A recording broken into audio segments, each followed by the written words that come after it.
then we would be very worried about Very summer. Yeah. No. So how far you are from Pennsylvania or Philadelphia? Philadelphia, about 200 miles. From Philadelphia. Yes, by road. Okay. About 200 miles. Yeah. At about 150 miles from Pittsburgh, 200 miles from Philadelphia, 220 or 30 miles from Brooklyn. Okay. Yeah. So, but the university was founded in the center of the state. Okay. There was nothing here except fields. But it's been here for 150 plus years now.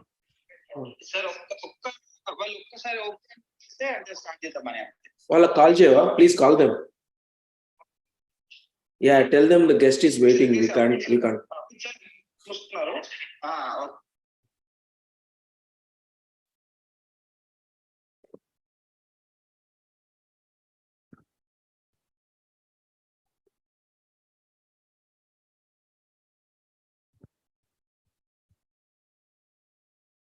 So when Shailesh was there, did you visit here, Atlanta? Yes, of course. It was very nice that he was here for 3 years. Yeah. Although COVID did not help in the last 4 or 5 months. I know. Yeah, but it was good he was here. In fact, he just he retired after that. Yeah. And just 2 days ago, he became a metropolitan magistrate in Delhi. Oh, is it? Yeah. So this is okay. I think they are getting ready. okay. 1 minute, let me call, and then we are showing the thumb, and then we will start.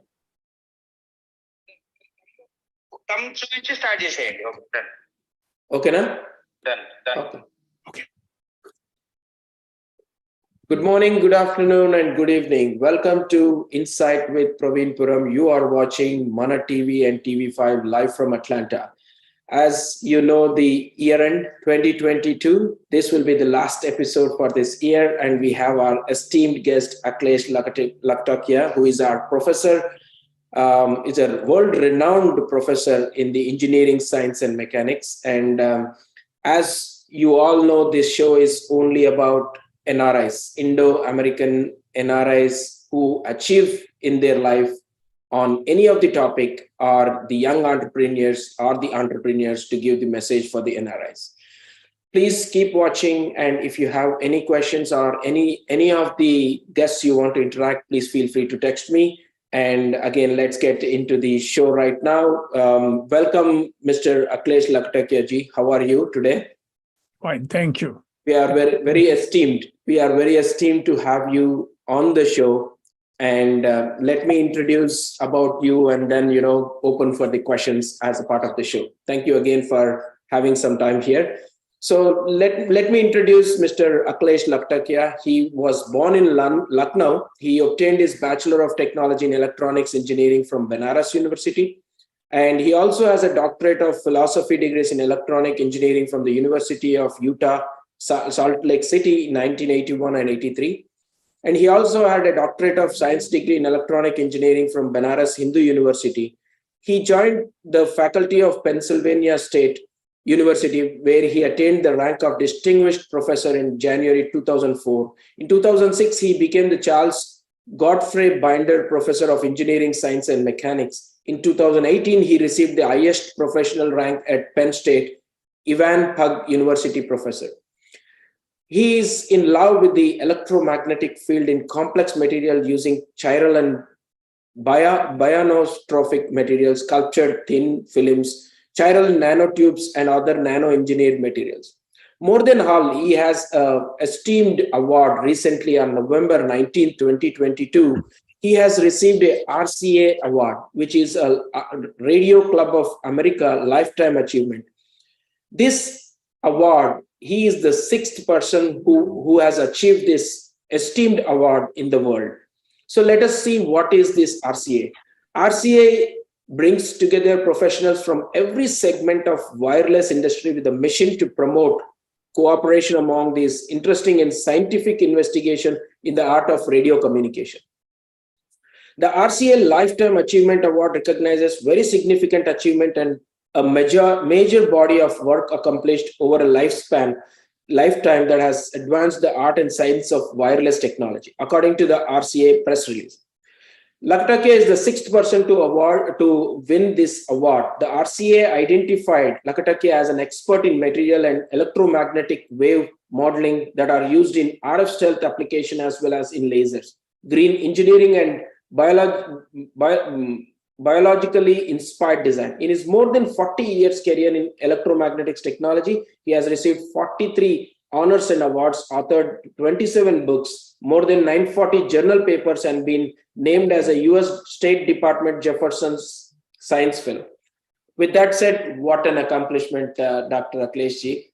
And I would not go more into details because I have 5 pages, more than 5 pages about your accomplishments, and we are very glad to hear. So after 40 years of your life in electromagnetic and engineering and science and mechanics, tell us your journey. What made you to become a scientist? Well, I recently had occasion to recall that, and that was July 20, 1969, when the first humans landed on moon. You know, I was in the 7th grade at that time, and there was no television in Lucknow, at least at that time. And we could on the radio, periodically somebody would come and say, you know, what the progress was. And it was just exciting, you know, that human beings could land on moon. And I said, you know, this is what I want to do. Okay, something of this kind. Okay. And that is when I think I resolved to become a scientist, which was kind of strange because my family was mostly in administration and law. The women were mostly hazifs, you know, men were mostly lawyers, administrators, etc. So I was a bit of an anomaly. Okay. And it took me about a year to realize what I wanted to do, and to become an electronics engineer. That is what I thought I'll do. And that's what I started. So I went to Banaras Hindu University, Institute of Technology, which is now IIT BHU. And after that, I went to the University of Utah for my master's and PhD. And then I became a postdoc at Penn State. They offered me a position here, a faculty position here. And so I've stayed here now 39 plus years. So in your current position at Pug University, right? Penn State University, right. What are your responsibility, Dr. Akhilesh? Well, of course, I teach, as every professor should teach, must teach, in fact, okay, and thereby interact with young minds. Okay, that's very important. So that's what I do. Another part of my responsibility is to do research, essentially create new knowledge. So that is what distinguishes a university from a high school. In high school, we also teach what is known, but at a university, we must also find out new things. So that's an important part of a professor's life, professional life. That's what I do. Absolutely. And you have recently won the RCA award.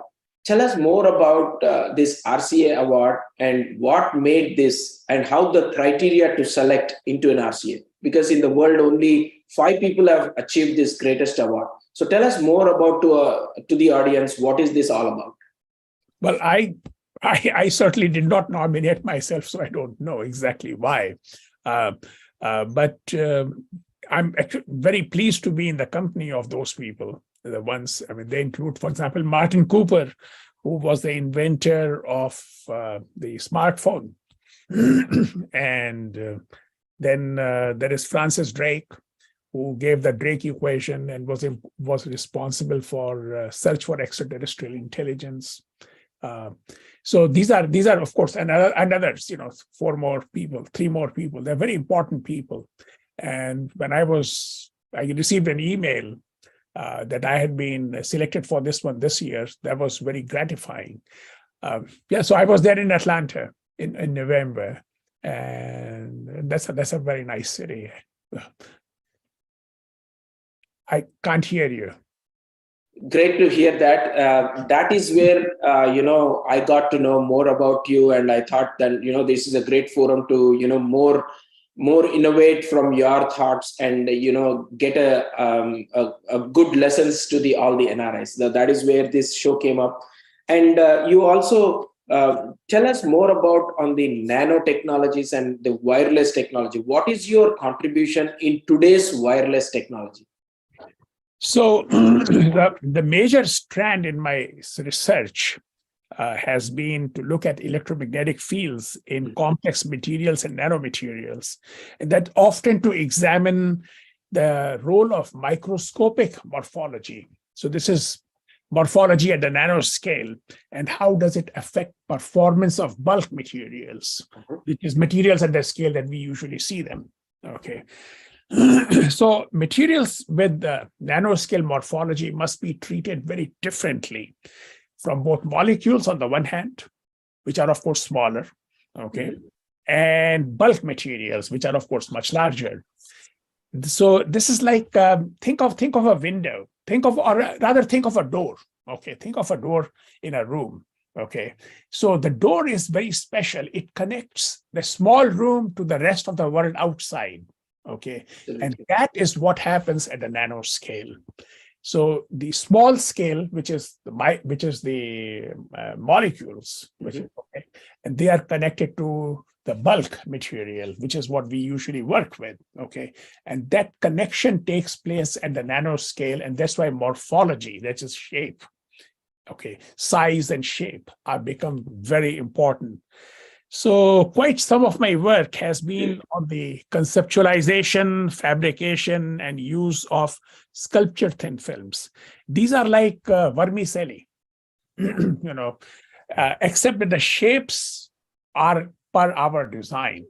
And when we design these shapes so that electromagnetic fields such as light and microwaves, for that matter, they can interfere. They can interfere in a programmed manner, the way we want that interaction to take place. The same materials can also propagate sound. Okay, so there is an acoustic component as well, and whatever we design at the microscopic scale, the nanoscale, it turns out that the effects can be seen at the bulk scale. So as we go on with wireless engineering, we are making communications at higher and higher frequencies. The devices are becoming smaller and smaller. Okay, we are packing many more devices in the same real estate. Okay, so this is where you need to understand the role of morphology very well. That's what I do. Wow. Now we just realized that, as we see the computers, right? Because we speak more on the language of computers today, you saw that the material is shrinking and, it is becoming more and more thin. So now we understand that this morphology plays a great role. So when you talk about sculptured thin films, how do a common person understand about this? Where exactly we use this? Well, so think in this fashion. Suppose I'm talking about light, but you can apply it to infrared waves for that matter, microwaves. Okay, so these waves move, and when they move, they can be made to undergo some changes, and those changes are the ones that encode signals. Okay.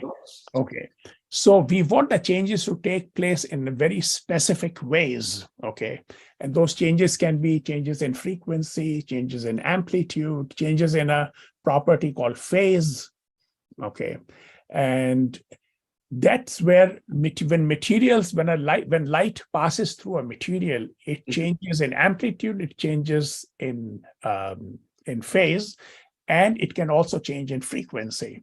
So we use these sculpture thin films or materials of that kind, okay, to create these changes in a programmed way. Absolutely. So when you see these changes in these sculptured thin films, so how does this contribute today to 5G or 6G? Is there any way these are connected? Today you see 5G, 6G. Well, it will probably be more in 6.5G or 7G that you will start seeing these effects much more. Okay. 5G, it's there, but not to that level. But 6.5, 6, 7G, yes, you will see it very much. Great. So. Yeah. Great to know. So let's come to more about the educational system. So I would like to ask your distinct contributions of the Indian educational system and American educational system in your professional life. What were the distinct contributions? Well, I went to schools in Delhi and Lucknow, or rather, I should say Lucknow, Delhi, and Lucknow. That's how it went. And what the Indian school system gave me was very strong foundational knowledge, very strong. Okay. But when I came to United States, okay, then I realized that yes, my foundations were very strong, but I did not know much about the advancing wavefront of knowledge. And this was, of course, 43 years ago. Okay, there was no internet. Okay, and books took long to reach. Okay, so I actually learned about the advancing knowledge frontier. And one thing more I learned in America at an American institution, like in this case, University of Utah and later Penn State, that is critical thinking. Critical thinking is extremely important for scientists, extremely important for researchers. How do you formulate questions? How do you answer them? And then how do you create new questions from what you have learned? Okay, so you must do that in such a way that answers come out, first of all, readily, or as readily as possible. Okay, and secondly, that those answers are useful, and then they guide further research. Okay, this critical thinking is something that I learned in the United States. Very, very nice point you have touched upon, Dr. Akhilesh. So you said about critical thinking, right? So when you say critical thinking, how do you compare the folks today coming to your university from India or anywhere else? Do you think the critical thinking has changed from the Indian educational system today, or you think that there is an improvement? Well, certainly Indian students who come to Penn State today, whom I see, they are definitely more knowledgeable about what is happening. And that is a contribution of the internet. Everything is available to them. Okay. So they certainly know more. I'm confident about that. Okay. And because they know more, once they arrive in a place like Penn State or Georgia Tech or any major American institution, okay, then what happens is they can flower. Okay. And I'm very, very hopeful that the newer generations will continue to do better. Absolutely. Very hopeful. So if I were to ask in a different way, let's say you said that the foundation was strong in the Indian educational system for yourself. What do you think one thing would have improved when you were studying if the critical thinking would have little bit more? How do you think the educational system should give this opportunity for the critical thinking? Well, I was in a sense fortunate. I had a professor named Prasad Kastigar, who was a professor of physics, and he used to, and the professors lived on campus. Okay. So in the evenings, every so often, I would be at his home along with some other students. Okay. And we would chat about this and that, many, many things. And he really was my first mentor. He developed this love for learning. Okay. And learning and asking questions, etc. But that was not common. That was not common. So I think one way in which Indian universities can become better, if they are not already doing so, okay, is by having faculty members and students interact more outside the classroom, outside the laboratory. Okay, that would be very important, I think. I agree. Yeah. Definitely, I agree. So you began your post PhD career as a theaterist, right? So why did you also begin experimental research 20 years later? Is there any significance for that? Well, yes, I began to realize certain things. Well, theory provides a framework for thinking. Mhm. Okay, how do you formulate questions? And then how do you interpret results? Theory provides that framework. What experiments do is to ground theory in reality. Mhm. Otherwise, people can theorize about, pigs have wings, for example. Okay, well, you can theorize about anything you feel like. But experiment tells you, look, let's see, is it possible? We have to do that.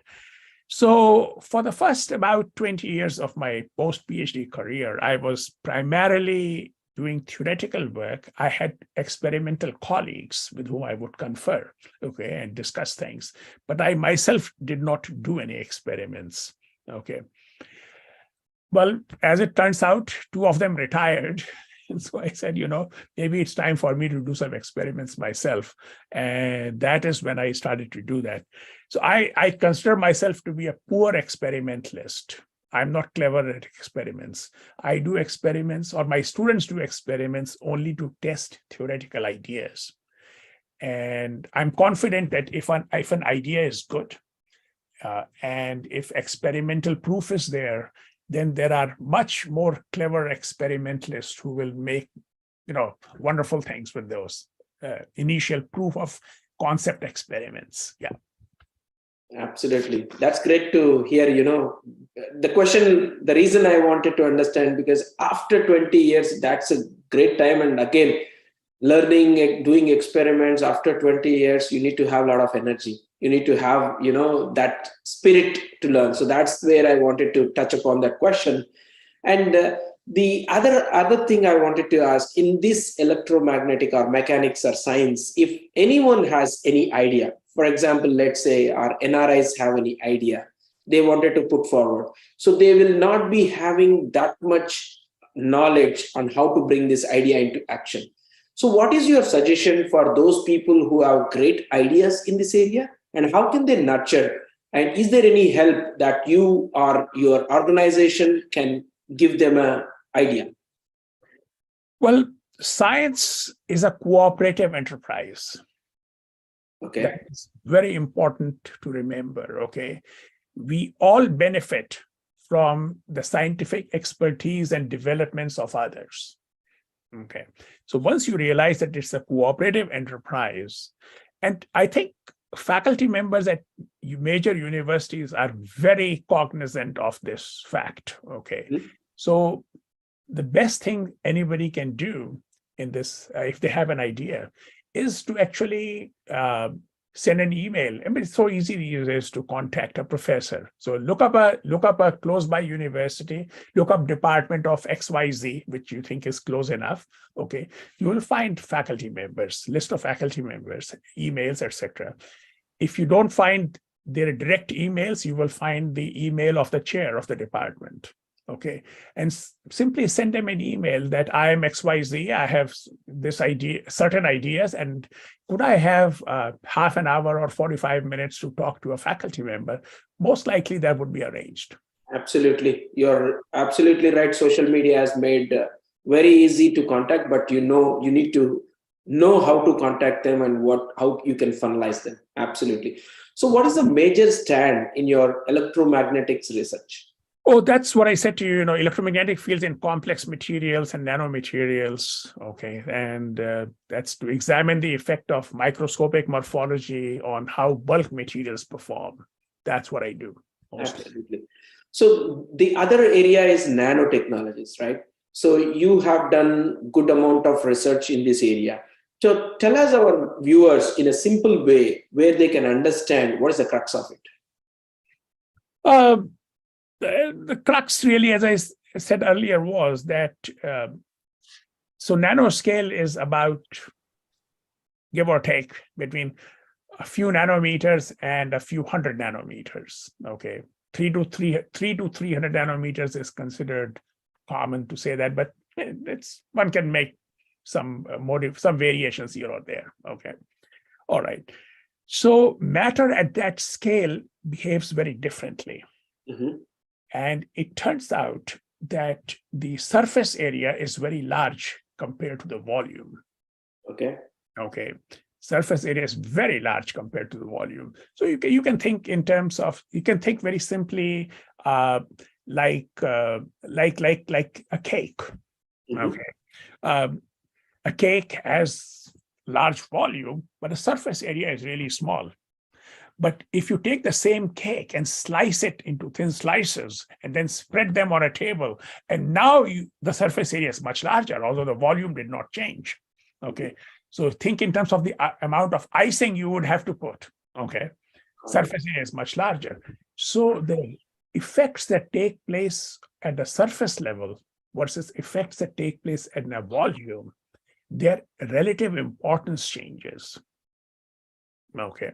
So what you can do is, by changing the morphology at the nano scale, you can change the way materials interact with in my case, electromagnetic fields. Okay. Or with sound fields. Okay.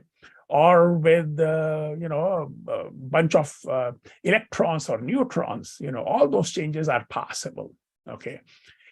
And then when you look at this material at the bulk scale, because that is where many of our devices function, okay, but at a much larger scale, then you see the effects can be completely different than if we had never done this nanoscale morphology. Okay.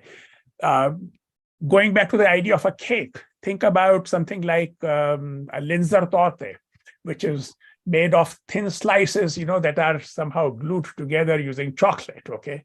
That kind of a cake is very different from a chocolate cake. Absolutely. Yes. Nicely explained, Dr. Akhilesh. Then coming on to the technology now. So I know that every field is interrelated with the technology. Do you think any of the AI or ML technologies will make a difference in your research field? Or did you use them? That's a very good question. When I was a student, a graduate student even, there was really not much of talk about artificial intelligence or machine learning. Mostly people like Alvin Toffler, they wrote books about what will happen 30 years down the road or something like that. But at the university level, we really didn't talk much about these kinds of things. So I started to think about along these lines in early 1990s, published even a paper on that. But then that paper actually became obscure. I also had the idea of sculptured thin films at the same time, and that was a route that I took. But very recently, I had a PhD student graduate, and he actually applied machine language algorithms to predict the sensing responses of sculptured thin films of a certain kind. You see, as morphology becomes more and more complicated, it is not easy to say what its effects would be at the bulk scale. Absolutely. Okay, and this is where machine learning and artificial intelligence can play a major role. So I would say in the next 10 to 15 years, there will be a lot of work done in electromagnetic fields, which would actually rely on. Let me give you an example. Think of a chessboard. A chessboard has 64 squares, right? Yes. And let us suppose that we want to make a device in which each of these squares is either empty or has a coating of a certain material, just whatever material it is, right? So the number of choices, how many chessboards can we have? Well, for each square, you have a choice of either 0 or 1. 0 means no material, 1 means we have put one material, right? So you have two choices. So the number of chessboards that can be made is 2 to the power 64, which is an astronomically large number. Okay. Wow. There's nobody can do that many experiments, etc., right? Okay. So can we use machine language algorithms to do this? We actually make a test case. make 200 or 200 or 2000 test cases, some large number, but not very large. Okay. And then using that, can we predict which chessboard will serve our desired function the best? Okay. So when problems become so complex, so intricate, then machine level certainly offers us a way forward. Absolutely. Absolutely. I also think that more and more technology involves, then the researchers also should get into more and more complex algorithms. Absolutely. So now let's talk about more sustainability, right? Why did you add sustainability as a research focus, and what is sustainability mean to you in your area? So that's sustainability. Let me begin by quoting Mahatma Gandhi. Okay. And this is a quotation that I saw on a stamp on Mahatma Gandhi that was issued by the United Nations. So, the world recognizes this, the importance of this. So he wrote, "The earth, the air, the land, and water are not an inheritance from our forefathers, but on loan from our children." Okay. Wow. That's a profound thought, that whatever we do today, we must preserve and perhaps enhance for future generations. So I think of sustainability as a process for simultaneous pursuit of human health, happiness, environmental quality, and economic well-being, but not only for us, not only for the current generations, but for future generations also. Okay. So I became aware of climate change about 15 years ago. My wife is a meteorologist, so it was difficult not to become aware of these issues around that time. Okay. Nowadays, I guess it is better to call it climate emergency. There are a plethora of indicators. Ice shelves are thinning, dead zones are increasing in the oceans, the frequency of catastrophic events keep on increasing, such as forest fires, storms, hurricanes, etc. So what we now need to do is to reduce greenhouse gas emissions to about 12% in a very planned way by 2050. Or critical indicators, and the one that is most commonly used is some sort of an globally averaged temperature. Okay. That temperature rise will exceed the threshold of 1.5 degrees Celsius above the 1850 level. Okay. And we seem to be going there very rapidly, that the threshold will be exceeded. So about 10, 12 years ago or so, I said, there is something I should be able to do. Now, I'm not a meteorologist and I'm not a policy planner or anything like that. But I said, can I use electromagnetic fields? And yes, the answer was yes. And I decided to work on thin film solar cells to help create a low pollution source of readily available energy that can be deployed even in remote areas without the use of long transmission lines. Wow. Okay. So that is how sustainability became a research focus for me. Wow. That's great to know, because when you talked about putting these thin film cells in the solar energy, right? So have you finished the research, or you are going to complete and implement it? Well, we have very strong theoretical results which show that we can actually make thin films. We should be able to make thin films of compound semiconductors they have a property called band gap, and that the band gap should be graded in a certain way. And if we do that, then we can increase the efficiencies easily by a third to a fourth or so. Okay. So this means that we have the ability to at least design, okay, thin film solar cells that can be put on walls, internal walls, external walls, okay. And these can be generating energy from the sun if they are external. internal from the light sources that we have already. Okay, they can reharvest light and into electricity again. Okay, so these are possibilities. Now the real issue is, can we make these kinds of thin film solar cells economically?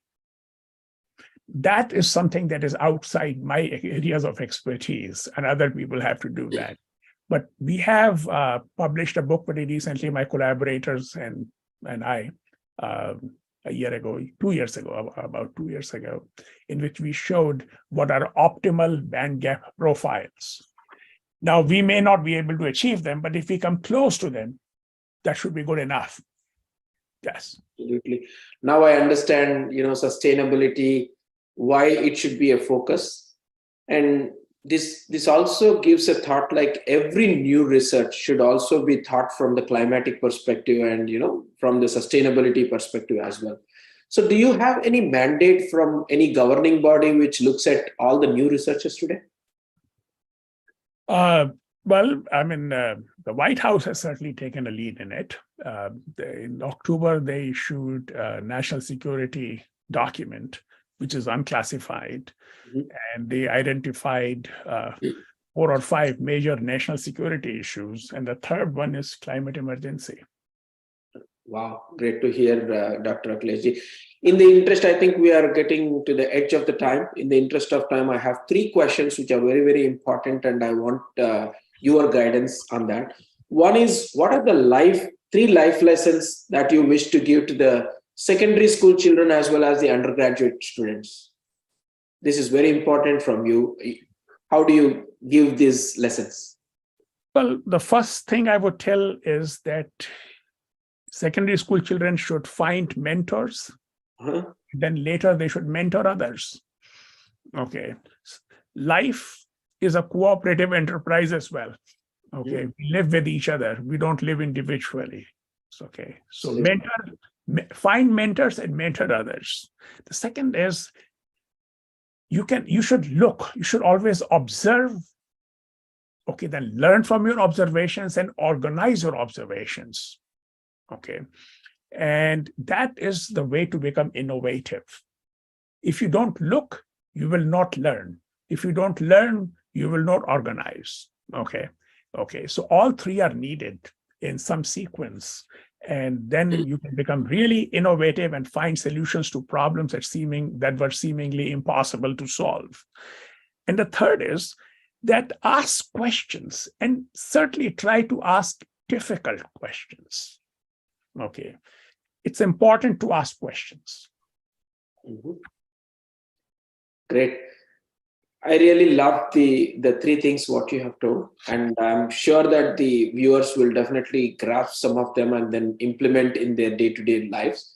And one other question in this relevance, I would like to ask, in this science and mechanics, how are the opportunities? Because today, if you see, all the youth is going towards only IT, right? So what is your message to them? What are the opportunities, and how do we ensure your career is in this? Well, money is important, very important, but it is not the most important thing. The most important thing in any life should be happiness. Absolutely. Be happy. Do whatever brings you happiness, but without harming others. Okay. If that, I think, is the guiding principle, it certainly has been my guiding principle. Okay. If that becomes your guiding principle, you will find the right things to do.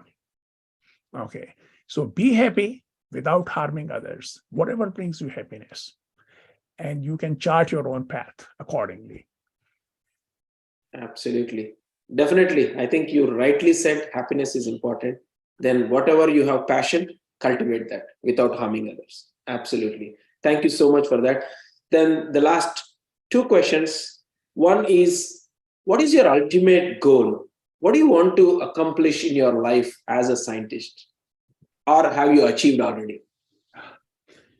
Well, science is never ending, it seems. So nobody can say they have achieved everything. No. But you also come to terms with your own mortality.